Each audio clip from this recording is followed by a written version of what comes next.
Igreja Metodista Renovada. Essa é mais uma mensagem de edificação com o pastor Edmagno Vieira.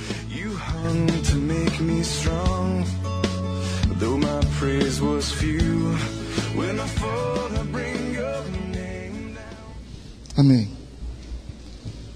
Queria que quem tiver com vontade de beber água, vou te dar 3 minutos para você ir. Ou para você pedir emprestada a garrafinha do seu irmão aí que está do lado. Porque o tema que nós vamos abordar é um tema muito sério e ele vai mexer com o mundo espiritual. Então eu preciso que vocês estejam bem concentrados. Nós vamos orar, nós vamos ler a palavra e depois nós vamos ter um tempo de oração um pouquinho diferente. Mateus capítulo 16, verso de número 13. Nós vamos ler do 13 até o 20.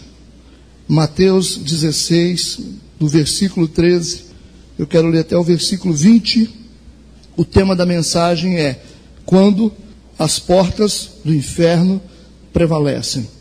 E nós vamos entender agora o que nós temos que fazer quando elas estão prevalecendo. Diz assim a palavra de Deus: e chegando Jesus às partes de Cesareia de Filipe, interrogou os seus discípulos, dizendo: quem dizem os homens ser o Filho do Homem? E eles disseram: uns João Batista, outros Elias e outros Jeremias ou um dos profetas. Disse-lhes ele: e vós, quem dizeis que eu sou? E Simão Pedro respondendo disse: tu és o Cristo, o Filho do Deus vivo. E Jesus respondendo disse-lhe: bem-aventurado és tu, Simão Barjonas, porque não foi carne e sangue quem te revelou, mas meu Pai que está nos céus. Pois também eu te digo que tu és Pedro, e sobre esta pedra edificarei a minha igreja, e as portas do inferno não prevalecerão contra ela. Repita: as portas do inferno não prevalecerão contra ela. Amém. E eu te darei as chaves do reino dos céus, e tudo o que ligares na terra será ligado no céu, e tudo o que desligares na terra será desligado nos céus. Amém. Agora deixa a sua Bíblia em cima do banco um pouquinho, dá a mão ao seu irmão, nós vamos orar. Amém. Dá a mão ao seu irmão. Senhor Jesus, nós queremos apresentar a vida da tua igreja nas tuas mãos, a tua igreja lavada e remida no sangue do Cordeiro. Pedimos a cobertura do sangue, e que o Senhor venha revelar a tua mente a nós, a tua vontade através da tua palavra, em nome de Jesus. Amém. Pode sentar, irmão, no seu lugar. Amém. Quando as portas do inferno prevalecem, nós estamos falando de um episódio muito importante na Bíblia que nos dá uma revelação, uma chave muito poderosa. Por que esse tema? Porque nós temos observado que o mundo ele está cada vez pior. As coisas estão cada vez mais difíceis, e vendo aí na sociedade o crescimento do aborto, da prostituição, da imoralidade, que vem através da televisão, vem através da internet, vem através dos amigos influenciadores. A prostituição ela está invadindo as famílias, está destruindo os casamentos, está derrubando pessoas espirituais. Nós vemos um mundo mau, um mundo difícil, com muita droga, com muita maldade, muita violência, onde filhos não respeitam os pais, onde os maridos não honram mais as suas esposas, onde as esposas também não honram mais os maridos. Então nós estamos vivendo numa sociedade complicada e difícil. Essas coisas que vêm acontecendo é um sinal de que as portas do inferno estão prevalecendo contra a igreja. Porque se as portas do inferno não estivessem prevalecendo, isso não teria acontecido, ou isso não estaria acontecendo. Talvez é uma realidade muito dura para cada um de vocês ouvir. Talvez é algo muito difícil, porque a gente sempre tem a sensação de triunfalismo, de que nós estamos no topo, que nós somos muito bons, que nós estamos sempre no caminho certo, que nós pisamos na cabeça do diabo, mas a realidade dos fatos revelam que isso não é verdade. A realidade dos fatos revela que realmente as portas do inferno, elas estão prevalecendo. Elas estão vencendo, porque o mal está crescendo cada vez mais, e cada vez mais a igreja se torna ineficiente nesse processo de restauração de vidas, de transformação de vidas. O mal cresce numa velocidade muito maior do que nós avançamos restaurando vidas. Isso é um sinal de que as portas do inferno estão prevalecendo. Mas a promessa que Jesus nos deu é que as portas do inferno não prevaleceriam contra a igreja do Senhor. Nós vamos entender quais são os problemas que estão acontecendo. Nós vamos entender quais são os problemas que são responsáveis por isso. Em que nós estamos errando e no que nós precisamos melhorar para que as portas do inferno não prevaleçam contra a igreja. Eu acho que você deveria prestar atenção nisso que eu vou falar. Amém. Versículo de número 13. E chegando Jesus às partes de Cesareia de Filipe, interrogou os seus discípulos, dizendo: quem dizem os homens ser o Filho do Homem? Ou seja, o que o mundo diz a respeito de mim? E eles dizem que eu sou quem?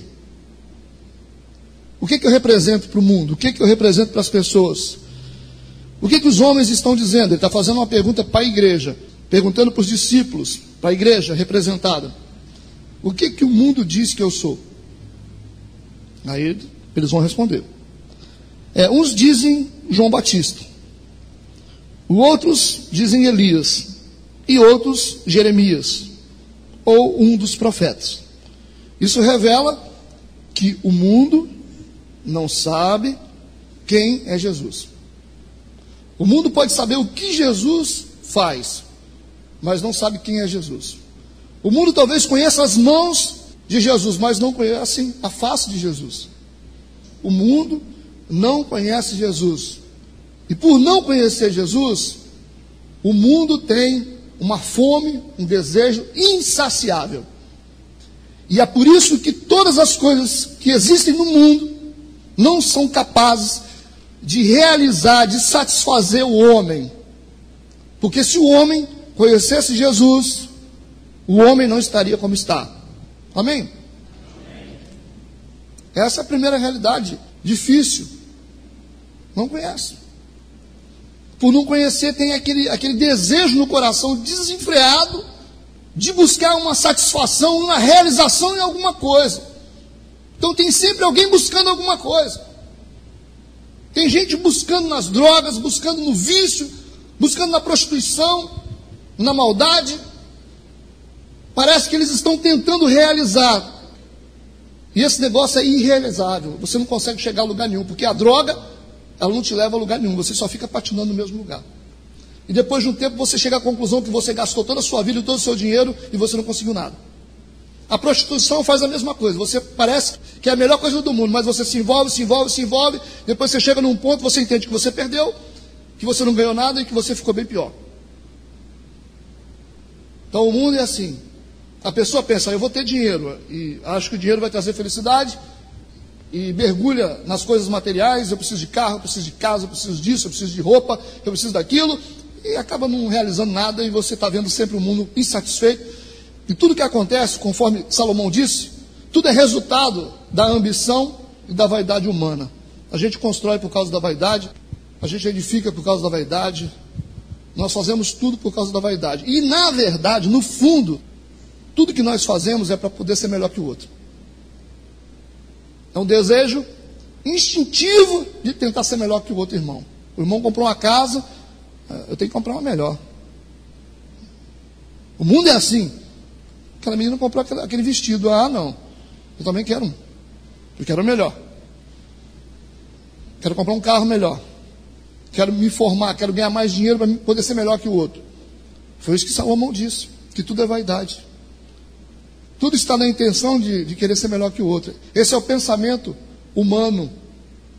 Esse é o pensamento do mundo. Por isso que há essa grande insatisfação. É uma sede que não mata. É uma vontade que não acaba. É o querer, eu quero. Eu preciso. Eu quero mais. Eu preciso de mais. Dá-me mais, eu preciso de mais. Então, é uma coisa que não tem fim. O pecado não tem fim, não tem fundo. Agora me diz, o que esses desejos, essas vontades que você tem, esse mundo que você vive, está realizando na sua vida? Vou dizer para você, já que você não quer pensar, não está realizando nada. Não realiza nada, não resolve nada, não constrói nada, não edifica nada. Por isso que o mundo vive essa vontade, esse desejo insaciável de algo que a gente não sabe nem o que é. E por isso que a gente vai trocando de desejo, vai trocando de coisas, né? Uns trocam de marido, outros trocam de carro, outros trocam de casa, outros trocam de bairro, outros trocam de igreja, e vai ver se melhora, né? Vai tentando, que é um vazio existencial. É chamado de crise existencial, porque o mundo está buscando alguma coisa que não sabe o que é. Sabe o que é? É Jesus. Só que o mundo não admite que esse vazio é Jesus. Presta atenção o que está escrito em João capítulo 4, verso 10. Ouça. Jesus respondeu e disse-lhe: se tu conheceras o dom de Deus e quem é o que te diz, dá-me de beber, tu lhe pedirias e ele te daria água viva. Jesus está falando isso para a samaritana. E está dizendo, se você soubesse quem é que fala com você, se você soubesse quem é que está te pedindo água, eu te daria uma água de beber que você jamais teria sede. Você nunca mais teria sede. A sua sede seria saciada. Se você soubesse. Ou seja, você não sabe com quem você está falando, você não sabe com quem você está lidando. O mundo não conhece Jesus e por não conhecer Jesus tem uma fome, uma sede que é insaciável. E foi isso que Jesus disse para a mulher: se você bebesse da água que eu te der, você nunca mais teria sede, você estaria satisfeito. Porque só a água de Jesus que mata a nossa sede. Só Jesus que realiza, só Jesus que completa a nossa vida. Só Jesus que faz isso. Só que o mundo não conhece Jesus e o mundo não quer conhecer Jesus. E por isso que o mundo está cada vez pior. E por isso que as portas do inferno estão prevalecendo.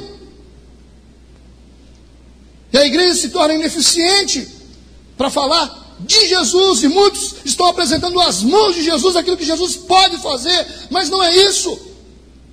As pessoas precisam conhecer Jesus, a face dele. Quem ele é, não o que ele faz. É o que ele é, o que ele representa. Jesus perguntou para os discípulos: quem o mundo diz que eu sou? E eles disseram, uns dizem que é Jeremias, outros dizem que é Elias, ou é algum profeta. Ou seja, o mundo não conhece Jesus, e isso explica a fome e a sede que o mundo tem. Estão entendendo? O mundo precisa conhecer Jesus. Isso é um problema sério. O mundo precisa conhecer Jesus. Enquanto as pessoas não conhecerem Jesus, as portas do inferno vão continuar prevalecendo. O mundo tem que conhecer Jesus. Porque quando você conhece Jesus, você muda a sua vida. Eu volto àquele exemplo do ladrão na cruz. 2 ladrões, Jesus no meio. Um ladrão conheceu Jesus, o outro não conheceu Jesus. O que conheceu Jesus, ele disse: lembra de mim quando você estiver no paraíso. Jesus disse: hoje mesmo você estará comigo no paraíso. Ou seja, o conhecimento de Jesus muda o nosso destino. Compreendeu? O conhecimento de Jesus muda o destino das pessoas, muda a vida das famílias, muda a vida dos filhos. O pecado é o desconhecimento de Jesus. A igreja precisa pregar, a igreja precisa falar, não mostrar as mãos desse Jesus. Ah, Jesus faz isso, Jesus cura, ah, Jesus dá casa própria, ah, Jesus dá carro, ah, Jesus dá ouro. Não, isso é importante, mas não é a coisa mais importante. Não é a coisa mais importante. O mais importante é conhecer a face dele. Versículo de número 15. O segundo e maior problema. Porque as portas do inferno continuam prevalecendo. Versículo 15. Olha o que diz. Disse-lhes ele. Agora Jesus vira a pergunta para a igreja de novo. Mas agora vai virar a pergunta para a igreja. Primeiro perguntou para a igreja o que o mundo achava. O que o mundo pensava. Agora Jesus faz a pergunta para a igreja e pergunta: e vocês, igreja? E vocês, discípulos? Quem eu sou para vocês?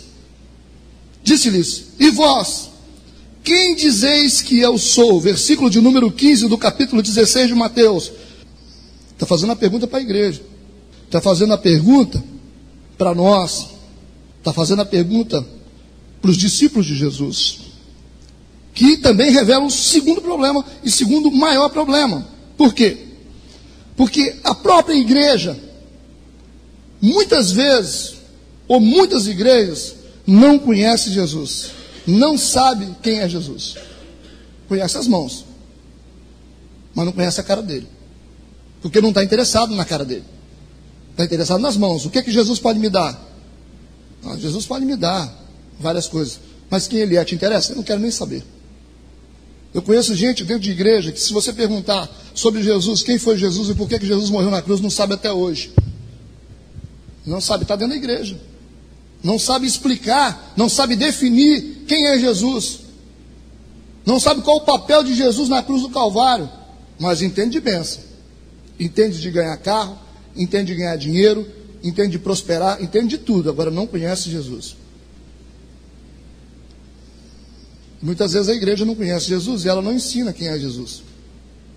O segundo problema, porque as portas do inferno continuam a prevalecer, que a própria igreja, os próprios discípulos, eles não conhecem Jesus. Por isso que Jesus fez a pergunta para os discípulos.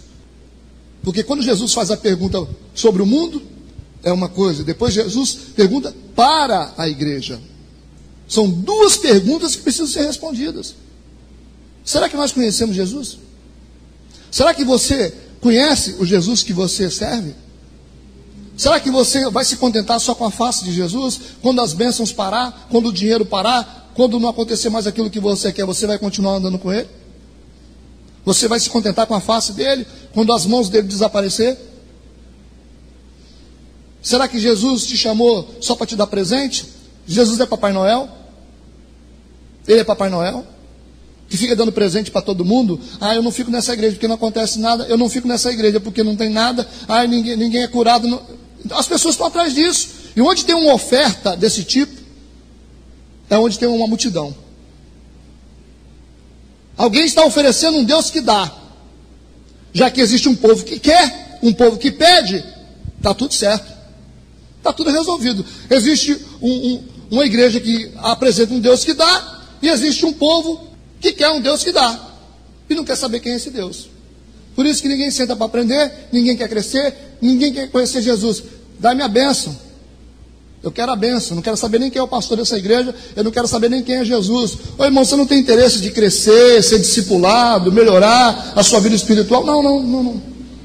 Já ganhei minha bênção, eu estou indo embora. Eu terminei a campanha, fiz a campanha de 3 semanas e eu já terminei, então eu já estou indo embora por isso. Mas você não está interessado? Não interessa. Quando eu precisar, eu faço outra campanha. Olha o nível da espiritualidade das pessoas, irmãos. Por isso que as portas do inferno estão prevalecendo. Porque muitas igrejas não conhecem Jesus e não querem conhecer Jesus. E também não ensinam para as pessoas quem é Jesus. Ensina só uma parte do evangelho. O evangelho que a gente só ganha. Não tem cruz. É um evangelho sem cruz. E nós precisamos conhecer Jesus. Ou muitas vezes a igreja conhece Jesus ou perde esse conhecimento por causa das lutas. Muitas vezes a igreja conhece Jesus, mas perde esse conhecimento em função das lutas. Quando começa a sofrer, não é difícil, né? Tem 3 anos que eu estou aqui, estou orando, estou jejuando, estou entregando dízimo. Minha vida está do mesmo jeito. Luta. Começou a esquecer quem é o Mestre. Começou a esquecer quem é Jesus. Em função das lutas, muitas pessoas esquecem quem é Jesus. Começa a duvidar. Começa a desprezar. Começam a não ser mais fiéis. Em função de quê? Das lutas. É por isso que tem tanta luta, né, irmão? Porque dá um foguinho, dá um ventinho, aí todo mundo começa, será que ele é Deus mesmo? Será que ele é poderoso? Será que ele está comigo? Irmãos, mas a gente cantou aqui que Deus está conosco. Nós cantamos. Nós falamos aqui que ele é poderoso, que ele é fiel, que ele anda com a gente. E quando você sai lá fora, e quando vem a tempestade, quando vem a dificuldade, quando vem a enfermidade, quando o mal bate na sua porta, você continua acreditando que esse Deus é Deus? Então tem muita gente que esquece, em função das dificuldades. A Bíblia tem um exemplo claro de um homem de Deus que esqueceu quem era Jesus. Talvez ninguém nunca falou isso com vocês, mas existe um exemplo muito sério de alguém que esqueceu até o que foi dito, o que ele mesmo profetizou. Esqueceu, sabe por quê? Porque estava na prisão. Ele foi preso. Quando ele foi preso, ele mandou os discípulos pergunta lá se ele é mesmo Jesus, se vai vir outro. Olha, irmãos, misericórdia. Que luta é essa? João Batista fez isso. Olha o que está dizendo aqui em Mateus capítulo 11, verso 2. Mateus capítulo 11, verso 2, escute. E João, ouvindo no cárcere, ele estava preso. João Batista estava preso, ouvindo no cárcere falar dos feitos de Cristo, enviou 2 dos seus discípulos a dizer-lhe: és tu aquele que havia de vir, ou esperamos outro? Ué, João Batista está perguntando, mandando os discípulos perguntar se realmente aquele Jesus que estava curando enfermos era mesmo Jesus, ou viria outro? Dúvida. Nós estamos falando de igreja, nós estamos falando de João Batista, nós estamos falando de um homem de Deus que na crise esquece quem é Jesus.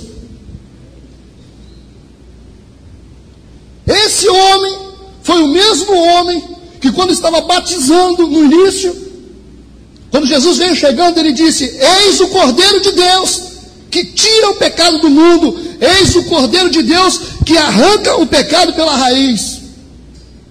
Ele disse.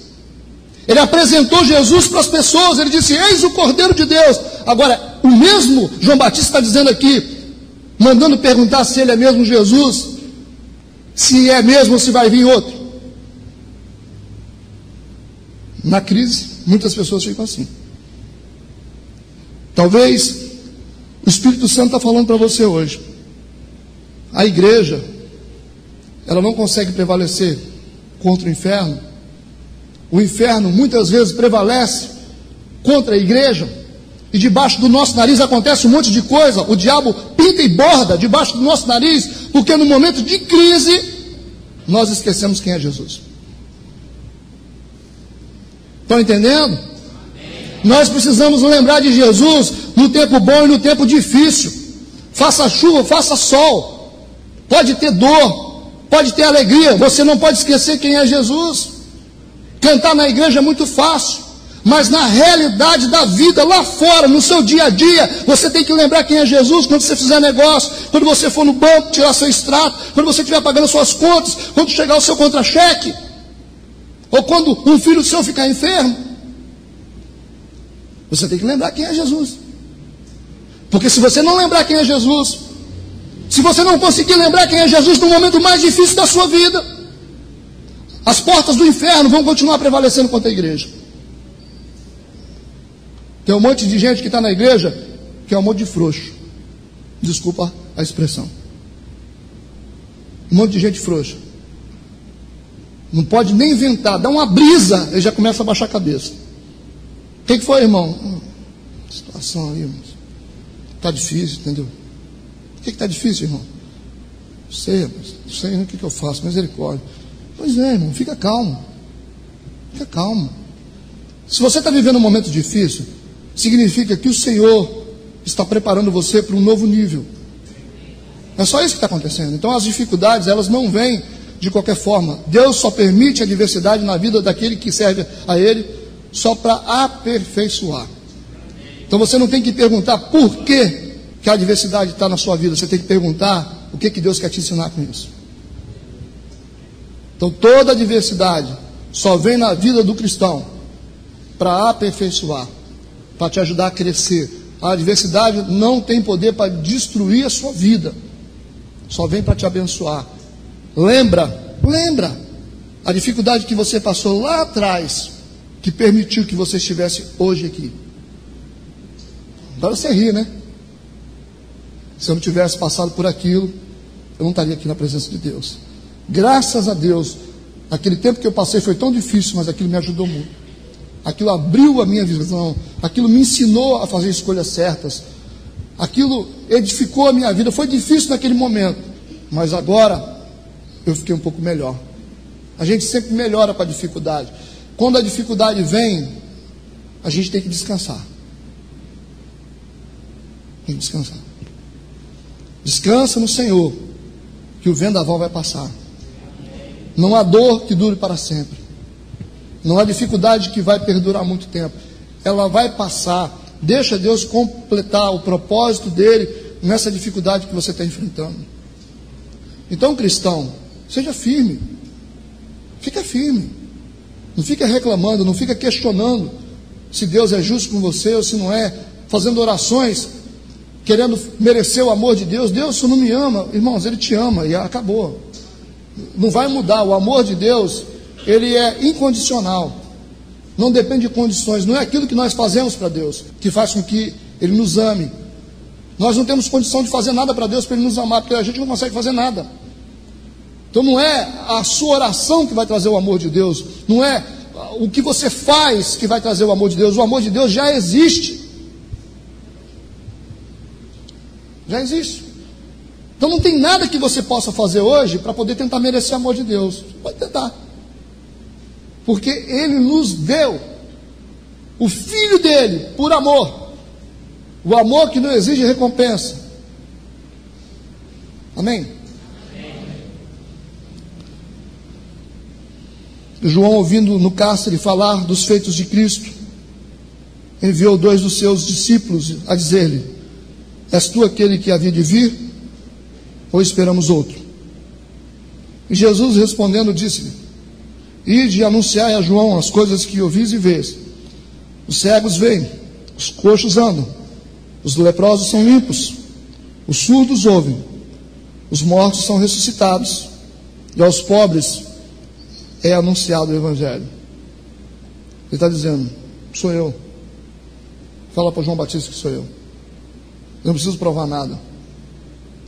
Ele disse: a minha obra revela quem eu sou. A obra de Cristo na nossa vida revela quem Ele é para nós. Esse é o segundo problema que faz com que as portas do inferno continuem a prevalecer. É a gente não saber reconhecer Jesus nos momentos de crise da nossa vida. Versículo de número 17. Acompanha comigo. Vamos para o 16 primeiro. Ele perguntou: e vós, quem dizeis que eu sou? Versículo 16. E Simão Pedro respondendo disse: tu és o Cristo, o Filho de Deus. Resposta certa. Palmas para o Pedro. Palmas para ele. Pelo menos no meio dos discípulos alguém sabe quem é Jesus. Jesus achou isso tão interessante. Jesus ficou feliz. Versículo 17. E Jesus respondendo disse-lhe: bem-aventurado és tu, Simão Barjonas. Bem-aventurado. Jesus ficou feliz. Louvado seja Deus. Existe um discípulo que me conhece, que deu uma resposta certa. Essa tem que ser a nossa resposta, porque essa resposta define o nosso poder sobre as trevas. Essa resposta em saber quem é Jesus. Quem é Jesus? No momento da dificuldade, quem é Jesus? Jesus é o Cristo, o Filho de Deus. Ele é meu Salvador. Na dificuldade, Ele é meu Salvador. Entenderam, irmãos? É isso que define as lutas. Nós precisamos saber, para que a igreja possa prevalecer sobre o inferno.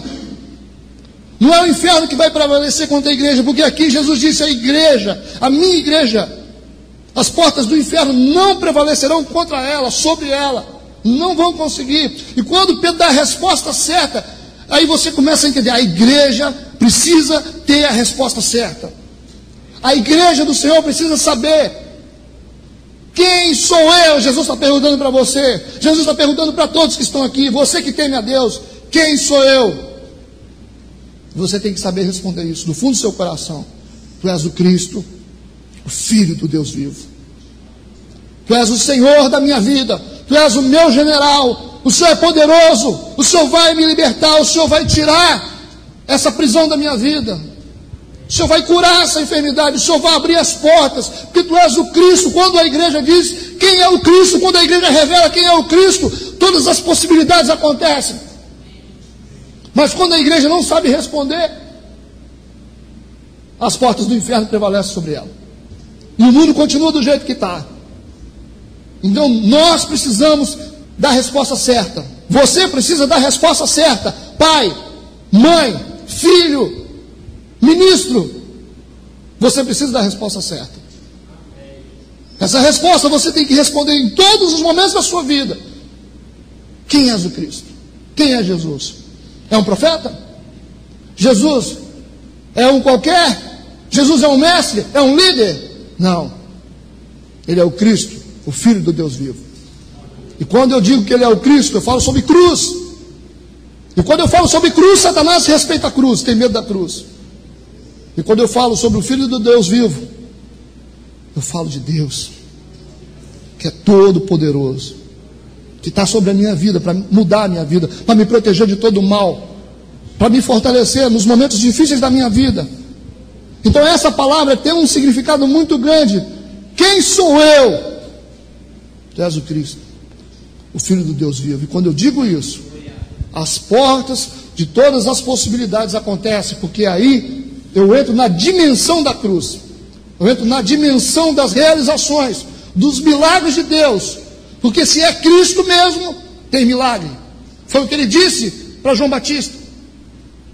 Diga para João Batista que o cego vem, os coxos andam. Diga para ele. Isso revela: eu sou o Cristo. Porque quando você reconhece que Jesus é o Cristo, o Filho do Deus vivo, os milagres começam a acontecer. A igreja vai prevalecer contra as portas do inferno. Quem está entendendo? Jesus disse: os cegos vêm, os coxos andam, os leprosos são limpos, os surdos ouvem, os mortos são ressuscitados, aos pobres é anunciado o evangelho. Significa que a igreja está prevalecendo sobre o inferno. E se os mortos estão ressuscitando, se os cegos estão vendo, se os coxos estão andando, se os leprosos estão sendo limpos, se os surdos estão ouvindo, se os cativos estão sendo libertos, significa que as portas da igreja que estão prevalecendo sobre o inferno, irmão. A igreja precisa saber quem é Jesus. Versículo 17. Versículo 17 diz: e Jesus respondendo disse-lhe: bem-aventurado és tu, Simão Bar-Jonas, porque não foi carne e sangue que te revelou, mas meu Pai que está no céu. Bem-aventurado. Você sabe que eu sou o Cristo, o Filho de Deus. Mas você sabe, porque foi o meu Pai que te revelou. Porque isso não foi revelado para você por carne ou sangue. Ou seja, isso não foi revelado para você por nenhum tipo de capacitação humana, por nenhum recurso humano. Você não sabe disso porque você tem conhecimento, porque você é estudioso, porque você é inteligente, porque você tem dinheiro, porque você tem capacidade. Não é nada realizado através de capacitação humana. Isso não pode ser realizado através de capacitação humana, entende? Amém? É isso que Jesus está dizendo. Pedro, você sabe disso. Não foi por carne ou sangue. Você só sabe disso porque o meu Pai te revelou. Você só sabe que eu sou o Cristo porque o meu Pai te revelou. A igreja só sabe quem é o Cristo quando o Pai revela. Isso também é muito importante. Isso é muito importante, irmão. E é um terceiro problema. Que a identidade de Jesus não pode ser revelada por carne ou sangue. Então tudo que você sabe na sua vidinha, no mundo secular, não serve para revelar quem é Jesus. Não serve. Não serve. Mas ele é mais inteligente que o outro. Ela tem mais dinheiro que a outra. Ele tem mais tempo na igreja que o outro. Isso não serve? Não serve. Isso é carne e sangue. Carne e sangue é plano material. Vocês só sabem disso, vocês só vão saber disso, nós só vamos conhecer a identidade de Jesus, que Ele é o Cristo, Filho de Deus, se o Pai nos revelar. Se o Pai nos revelar. Isso aqui é muito importante. Então, nós temos que entender uma coisa. Toda a nossa capacitação, todas as nossas habilidades humanas não servem para revelar o quê? A identidade de Jesus. Aí nós temos que saber o que revela a identidade de Jesus. O que faz com que o Pai nos revele? Primeira coisa, oração. Repita, oração. Olha na cara do seu irmão e fala, oração. Foi igual jogar assim, né? Jogar um peso nas costas de alguém, né? Alguns devem estar pensando assim, fala de coisa boa, irmãos. Fala de alguma coisa mais tranquila. Não. A oração, irmãos. A oração é a ferramenta que nós temos para fazer com que o Pai nos revele algo. Se nós queremos algo do Pai, se nós queremos receber algo do Pai, e uma das coisas que nós precisamos é saber a identidade de Jesus, para dizer, Jesus é o Cristo, Filho de Deus. Porque quando nós falamos que Jesus é o Cristo, Filho de Deus, isso significa que as portas do inferno não prevalecem contra nós. Mas para falar, eu preciso conhecer a identidade dele. E para conhecer a identidade dele, o Pai precisa me revelar. E para o Pai me revelar, eu preciso orar. E quem não ora, não tem jeito. Precisamos orar mais. Porque todo mundo ora, né? Todo mundo tem a sua oração. A sua oração de 1 minuto, meio minuto, 1 minuto e meio, 5, talvez 10. Isso é a maioria. Eu estou falando de igreja, não estou falando para você diretamente. Estou falando de igreja. Contexto de igreja geral. Nós oramos muito pouco. Oramos pouco. E nós precisamos orar mais. Nós oramos assim, né? Vou orar porque o negócio está feio hoje, né? Irmão, ora por mim. Por que, irmão? Porque a coisa está feia. Feio demais, eu preciso de oração. Esses momentos que a gente costuma orar ou recebe a oração de alguém. Eu estava conversando com os meninos hoje pela manhã que o pré-requisito para alguém fazer alguma coisa na igreja teria que ser se a pessoa tivesse pelo menos um tempo bom de oração. Não é verdade? Toda pessoa que fosse fazer qualquer coisa na igreja ou pregar, deveria ser medida a potencialidade espiritual dessa pessoa pelo nível de oração que ela tem. Porque quem não ora, não tem revelação. Não tem revelação. Se você não ora, Deus não te dá nada. Se você não ora, o Pai não te comunica nada. E principalmente, a identidade de Jesus. Vocês estão entendendo? Então, nós precisamos orar. Porque a igreja não ora. Se a igreja orasse mais, as portas do inferno não estavam prevalecendo contra a igreja. Nós conseguiríamos avançar muito mais. A igreja pararia de brigar internamente, começaria a lutar pelos que estão lá fora. A igreja gasta energia interna, porque não ora, porque não conhece o seu potencial. Então fica sofrendo, é um que embirra aqui, embirra ali. Igreja, irmãos, igreja é assim, um fica com raivinha, essa coisa toda. Mas o reino de Deus fica lá parado, não avança. As almas estão lá fora, nós temos que resgatar as almas. Nós temos que fazer a igreja prevalecer sobre o inferno. Mas como nós não oramos, nós não nos comunicamos com Deus, ninguém interage com Deus, interage quando dá tempo, quando sobra tempo, não temos uma vida de oração, não buscamos a Deus pelas manhãs, não buscamos a Deus à noite. Estou falando da maioria. Porque enquanto a igreja não orar, ela não receberá revelação. E a igreja se move com revelação. Revelação. É Deus que nos revela o oculto. A mensagem que está sendo pregada aqui, ela precisa estar debaixo de uma revelação. Para desbaratar o inferno, para libertar você, para libertar as pessoas. Nós temos que atingir o alvo, mas como nós vamos saber disso? Com revelação. E revelação vem com oração. E quem não ora, só bate figurinha. Aí você fala, mas não vai, né?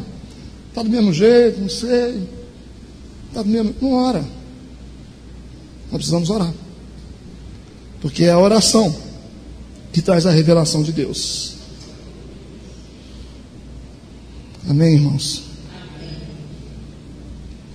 Outra coisa muito importante.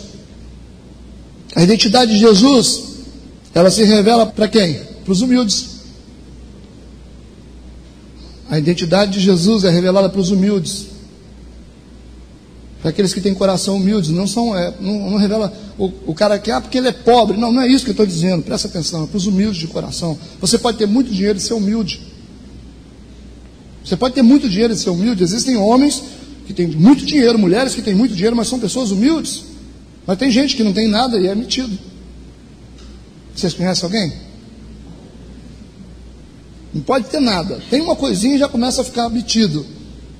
Tem gente que tem que ficar do mesmo jeito o resto da vida. Porque se tiver alguma coisa para subir em cima, já fica por cima. Estou podendo, né? Não é verdade? A identidade de Jesus é revelada para os humildes. Humildes de coração. Humildade.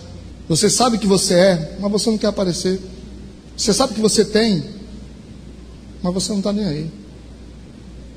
Você não força a barra. Mateus capítulo 11, verso 25, escute. Naquele tempo, respondendo Jesus, disse: graças te dou, Pai, Senhor do céu e da terra, que ocultaste essas coisas aos sábios e entendidos, e as revelaste aos pequeninos. Amém? Revelaste aos pequeninos, aos humildes. Então não tem espaço no reino de Deus para gente metida, para gente que se acha, para gente que acha que é melhor que o outro. Você não é nada, né? Sua espiritualidade é pequenininha perto da minha. Isso é gente besta. Então não tem espaço, porque essas pessoas não vão receber a revelação do nome de Jesus, da identidade de Jesus. Elas não vão conseguir dizer: Jesus é o Cristo, o Filho de Deus. E para a gente poder conseguir dizer isso, nós temos que receber a revelação do Pai. Para receber a revelação do Pai, nós precisamos ser humildes. Tem que ter humildade. Deus não resiste àquele que é quebrantado de coração. Deus resiste aos soberbos. Você nunca admite a sua fraqueza. Você nunca admite que você é limitado. Você quer sempre se aparecer, que é o bom e é muito espiritual. Então continua com a sua debilidade e o inferno vai passar por cima de você. Se você não for humilde, a identidade de Jesus não é revelada. Porque aqui está dizendo a palavra de Deus: graças te dou, ó Pai, Senhor do céu e da terra, que ocultaste essas coisas aos sábios e entendidos. São sábios e entendidos, está falando do mundo secular e da sabedoria humana. São sábios que são orgulhosos. Não quer dizer que você não tem que ser sábio, que você não tem que ser entendido. Está falando sobre uma classe de pessoas que conhecem muita coisa, mas que são orgulhosos, que é o caso dos fariseus. Os fariseus não sabiam de nada. Eles estavam dentro da igreja, mas não sabiam de nada. Eles não conheciam Jesus. Tanto não conheciam, porque se conhecessem, não teriam crucificado Jesus, não teriam martirizado Jesus. E por mais sabedoria que eles tinham e conhecimento secular, eles não conseguiram descobrir quem era Jesus. Eles não admitiam que Jesus era o Cristo, o Filho de Deus. E se a igreja ficar assim, cheio de gente intelectual que sabe muita coisa e que não tem humildade e que não ora, as portas do inferno vão prevalecer. Para que a gente possa receber a revelação do nome de Jesus, para dizer que Jesus é o Cristo, o Filho de Deus, nós temos que entender uma coisa: essa revelação, ela vem através do amor. Ela vem através do amor. Que tipo de amor? O amor ágape. Que amor é esse? O amor ágape é diferente. Não é o amor que você sente pela sua esposa ou pelo seu namorado. Não é esse tipo de amor. Não é o amor que você tem pelo seu cachorrinho. O amor ágape é o amor que não exige recompensa. Esse é o tipo de amor de Deus. Porque Deus ama e Ele dá. Deus amou o mundo de tal maneira que deu o seu Filho. Esse é o amor ágape. E nós não temos como pagar isso. Esse é o amor que não exige recompensa. Eu só te amo se você me amar. Isso não é o amor de Deus. Eu só faço o bem para você se você fizer o bem para mim. Eu só te dou se você me der. Isso não é amor. O amor ágape é o amor que não exige recompensa.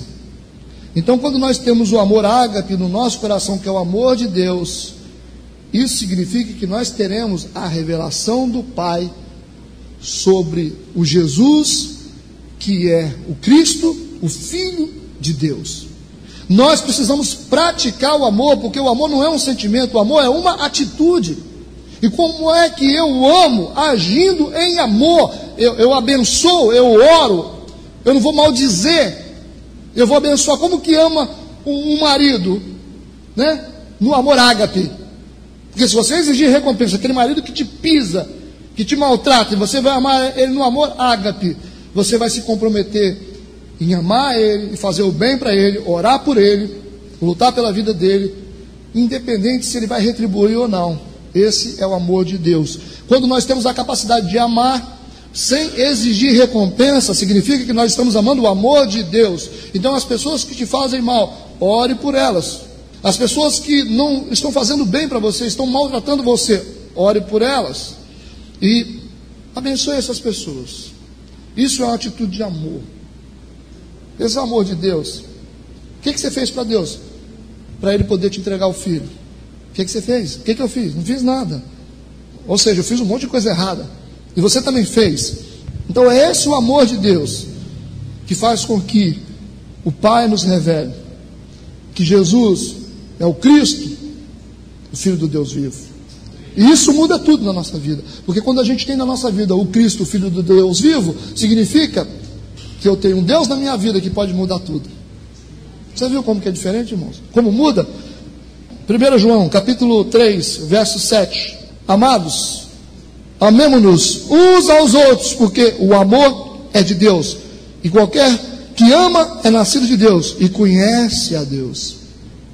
Conhece a identidade de Deus. Não conhece só as mãos de Deus, conhece a Deus, conhece a pessoa de Deus. Amados, amemo-nos uns aos outros, porque o amor é de Deus. E qualquer que ama é nascido de Deus e conhece a Deus. Aquele que não ama não conhece a Deus, porque Deus é amor.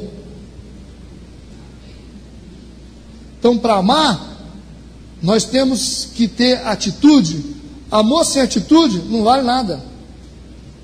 Porque Deus amou com atitude. Ele amou o mundo de tal maneira que deu o Filho. Não é verdade? Deus nos ama tanto que Ele deixa a gente passar dificuldade para a gente aprender, para a gente não se perder. Ele deixa a gente enfrentar o vale da vida para salvar a nossa alma. Quantos já sofreram aqui? Se converteram por causa do sofrimento? Só levanta a mãozinha assim devagarinho. Vou levantar as minhas duas, tá? Eu só me converti porque um dia eu sofri muito aqui, ó. Quem mais? Quem tem coragem? Quem se converteu por causa da dor? Por causa da dor. Porque doeu, aí eu tenho que me converter. Pois é, tem muita gente que não levantou a mãozinha não, mas tem muita gente que se converte na dor. Então Deus nos ama tanto que Ele deixa doer para a gente se converter. Quando o cabra não vem de um jeito, ele vem do outro. É o amor dele. O pai e a mãe ama tanto que ele te dá uma chinelada para não deixar você fazer coisa errada, para que você vá para o mundo. O senhor não me ama. Te amo sim. Te amo sim, estou te batendo por isso. Estou te dando a chinelada porque eu te amo. Se eu não te amasse, eu fazia vista grossa. Entendeu? O amor? O filho não compreende. Você não vai lá. Mas o pai tem todo um parâmetro. Por que ele não quer que ele vá lá? Está com medo do acidente, está com medo de acontecer alguma coisa. Aí o filho fala, você não me ama. Ama sim. O pai ama. E ele está tentando proteger. Viu como que o amor é diferente? O amor do pai, o amor ágape, ele é diferente do que as pessoas pensam. O amor protege, ele vai até as últimas consequências para poder salvar a pessoa. Compreenderam? Então, isso se revela através do amor. E se revela também para aqueles que querem e se deixam ser pastoreados. Aqueles que se deixam ser pastoreados, aqueles que recebem pastoreio, querem ser pastoreados, esses recebem a revelação do Pai. Olha, nós estamos construindo algo espiritual que possa prevalecer sobre as portas do inferno. É isso que nós estamos fazendo. Então, para que eu possa receber a identidade de Jesus na minha vida, a ponto de dizer, Jesus é o Cristo, Filho de Deus, e isso vai mudar tudo na minha vida, para que Deus me dê isso, eu preciso ser pastoreado. Eu preciso ser pastoreado. Eu tenho que estar debaixo de autoridade.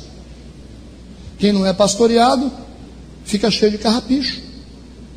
Todo ser humano precisa de uma cobertura espiritual. Presta atenção no que eu estou falando. Até macumbeiro sabe disso, e você não sabe? Vou repetir, até macumbeiro sabe disso, irmão. E você não sabe disso, que todo ser humano precisa de uma cobertura espiritual? Por isso que todas as pessoas que estão no mundo secular, a maioria delas procuram um guru, um cara que elas pedem conselhos, que elas vão lá, fala o que eu tenho que fazer. Então precisa de um guia espiritual, porque o ser humano precisa de um guia espiritual, e a pessoa que não tem entendimento, ela procura o guru, ela procura o pai de santo, para ser seu guia. Um está procurando o pai de santo, está sendo sábio, o outro não procura ninguém, fica assim no vácuo, não tem cobertura. Você tem que ter cobertura espiritual. Nós precisamos ser pastoreados, precisa ter um pastor sobre a tua vida. Tem que ter um pastor sobre a tua vida. Por isso que igreja é importante. Igreja é importante. Ser pastoreado para que as portas do inferno não prevaleçam sobre nós. Nós precisamos ter força. João capítulo 10, verso 7. Escute. Tomou, pois, Jesus a dizer-lhes: em verdade vos digo, que eu sou a porta das ovelhas. Jesus está dizendo, eu sou a porta das ovelhas. Se é ovelha, ovelha precisa ser pastoreada. Se Jesus é a porta das ovelhas, significa que se é ovelha, ovelha precisa ser pastoreada. Mas como que eu vou ser ovelha se eu não tenho pastor sobre mim? Então eu não sou ovelha. Eu não sou ovelha. Se Jesus é a porta das ovelhas, não é a porta dos cabritos, é a porta dos cabritos, está dizendo ali? Jesus é a porta dos cavalos. Jesus é a porta das ovelhas, e quando fala ovelha, fala da submissão, em ser pastoreado, em ser mentoreado. Então nós precisamos ser mentoreados, pastoreados, precisamos de guias espirituais que velam pela nossa vida. Deus está falando com você, você ouve se você quiser, amém? Jesus disse, eu sou a porta das ovelhas. Versículo 18. Pois também eu te digo, que tu és Pedro, e sobre esta pedra edificarei a minha igreja, e as portas do inferno não prevalecerão contra ela. As portas do inferno não prevalecerão contra ela. Ele disse, tu és Pedro, mas sobre o nome Jesus, o Filho do Deus vivo, não é sobre Pedro. Ele não está edificando aqui sobre Pedro. Pedro não é a pedra fundamental da igreja, ele não é a rocha que sustenta a igreja. Não é, hein? Não é Pedro. Ele está dizendo o seguinte: quem sou eu? Tu és o Cristo, o Filho do Deus vivo. E agora ele diz, tu és Pedro, e sobre essa rocha, que é Jesus, o Filho do Deus vivo, eu edificarei a minha igreja. E é mais um problema, que muitas igrejas estão sendo edificadas, não estão sendo edificadas por Deus. Não estão sendo edificadas por Deus, estão sendo edificadas por homens. Sabe por quê? Porque tem mais ideia de homem do que tudo, né? Ele está dizendo aqui que eu edificarei a minha igreja. Sobre esta pedra edificarei. Então está dizendo que Deus é quem edifica. E quem é que está edificando? Quem é que edifica a sua igreja? Quem é que edifica a sua vida? É homem? É homem que edifica? Não, ó. Aqui não pode cortar cabelo. Está na Bíblia? Então é você que está edificando. É você que está edificando. Não está na Bíblia. Ah, aqui, crente não pode bater palma. Isso não está na Bíblia, porque na Bíblia tem bater palma. Bater palmas. Então é você que está edificando. Olha que coisa, irmãos. As pessoas estão reescrevendo a Bíblia conforme a sua própria vontade. Por que você está proibindo? É porque eu acho. Eu não quero, irmãos, eu não quero. A partir do domingo que vem, eu não quero. As mulheres todas de saia. Quem usa calça pode parar. Mas por que, pastor? Está na Bíblia? Não, porque eu quero. Me deu vontade. Me deu vontade, entendeu? Tá bom para vocês? Pois é. Estou brincando, tá, irmãos? Se eu estou fazendo isso, que não está na Bíblia, eu estou edificando sobre a minha própria vida. Eu estou edificando. Não é Deus que está edificando. Presta atenção, pelo amor de Deus. A igreja é edificada por Deus. É edificada. Os fundamentos da igreja é Cristo. O fundamento da igreja é Cristo. Quem é o personagem central? Não, é o pastor Edmagno, é o bispo Edmagno. Ah, não é nada, né, irmãos? Se esse aqui não fizer a coisa certa, Deus tira e coloca outro. Ah, tadinho, o Joãozinho é tão importante naquela igreja. Se sair daquela igreja, a igreja fecha. Ah, tadinho de você. Só existe uma pedra que é fundamental dentro da igreja: Jesus Cristo. Mas é o meu dízimo, rapaz, eu dou 1.000 por mês. Eu dou 1.000. Ah, é? Se eu sair, coitado daquela igreja, costuma ficar melhor. Melhorar mais ainda. Sabe por quê? Porque Jesus é a pedra fundamental da igreja. É sobre Jesus que Deus edifica a igreja. A igreja não pode ser edificada por homem, por pensamento humano. Não fica reescrevendo Bíblia, não fica querendo colocar coisas que não estão na Bíblia. E o problema, irmãos, não é a libertinagem, porque as pessoas falam: nossa, nós somos renovados e somos muito libertinos, né? Porque está tudo solto aqui, né? É tudo tranquilo. É uma igreja que não tem regra, né? Não tem doutrina, não tem nada. Não é esse o problema. O pior problema que Jesus enfrentou não foi a liberdade da igreja. Não foi a liberdade da igreja. O que Jesus enfrentou de problema com a igreja daquele tempo, com os fariseus, foi a proibição da igreja. Porque os fariseus estavam fechando portas que eles não podiam fechar, eles não passavam e não deixavam ninguém passar. Então tem um monte de gente proibindo um monte de coisa que não está na Bíblia. Impede o povo de viver a sua espiritualidade na essência. Liberdade, onde está o Espírito de Deus? Aí há liberdade. Liberdade para mim sorrir, para mim gritar. Aí tem irmãos que falam: ai, pastor, tenho uma vontade de dar um glória a Deus, mas eu fico meio assim. Grita, irmão. Se for por mim, você pode ficar tranquilo, viu? Olha para minha cara que você vai ver, não estou nem aí. O pastor da igreja não está nem aí. Pode gritar. Se for no Espírito, pode gritar. Pode dar glória a Deus. Pode bater palma. Se for na carne, eu vou lá expulsar o seu demônio. Eu faço isso. Agora, se for no Espírito, irmão, fique à vontade. Dance, pule, vibre, rode para onde você quiser, mas seja livre. Pode dançar, toca guitarra.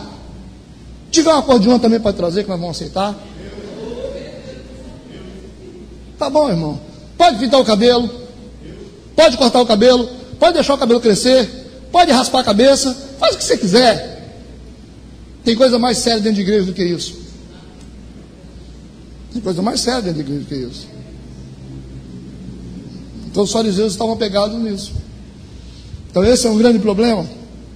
As igrejas estão sendo edificadas por homens e sobre homens, porque são doutrinas de homens que não têm fundamento bíblico nenhum e estão proibindo aquilo que Jesus não proibiu. Por isso que Jesus foi perseguido. Está entendendo? Nós precisamos ter uma igreja fundamentada em Cristo Jesus. E ele finaliza dizendo o seguinte: eu te darei as chaves do reino dos céus. Tudo que ligares na terra será ligado nos céus. Tudo que desligares na terra será ligado nos céus. Então esse é o poder da igreja. Com as suas orações, com a sua comunhão, a igreja consegue interagir com o céu. Ela consegue colocar o céu para trabalhar a nosso favor. Amém? Então, se nós queremos fazer com que a igreja prevaleça sobre as portas do inferno, vamos edificar a igreja sobre Cristo. Tá bom? Não fica proibindo aquilo que Jesus já liberou, não. Tá certo? Não seja fariseu, não. Fica aí querendo inventar moda, não. Tá legal? Então não proíbe aquilo que ele já liberou. E também não libera aquilo que ele já proibiu. Aí tem que tomar cuidado. Tem que tomar muito cuidado com isso. E quem é que está edificando a igreja? É o pastor? Ou é Jesus? Não, é Jesus. Então nós temos que edificar a igreja com Cristo. O pastor pode passar. Os irmãos podem passar. Mas a igreja de Jesus, ela prevalece. Tá certo? Se nós tivermos essa visão, nós vamos prevalecer contra as portas do inferno. Nunca esquecendo de uma coisa. Uma chave que você nunca vai esquecer: Jesus, Cristo, o Filho do Deus vivo. É isso que Satanás quer te fazer esquecer. Satanás, ele quer tentar fazer com que todas as nações esqueçam quem é Jesus, ou que não descubram quem é Jesus. Que quando você descobre que Jesus é o Cristo, o Filho de Deus, muda tudo. Muda tudo. E ele vai dizer para vocês: se vocês souberem que Jesus é o Cristo, o Filho de Deus, vocês só sabem porque o Pai revela. E se o Pai está revelando, é porque vocês estão orando, porque vocês estão em comunhão. Amém? Fica de pé no seu lugar e vamos batalhar em oração agora.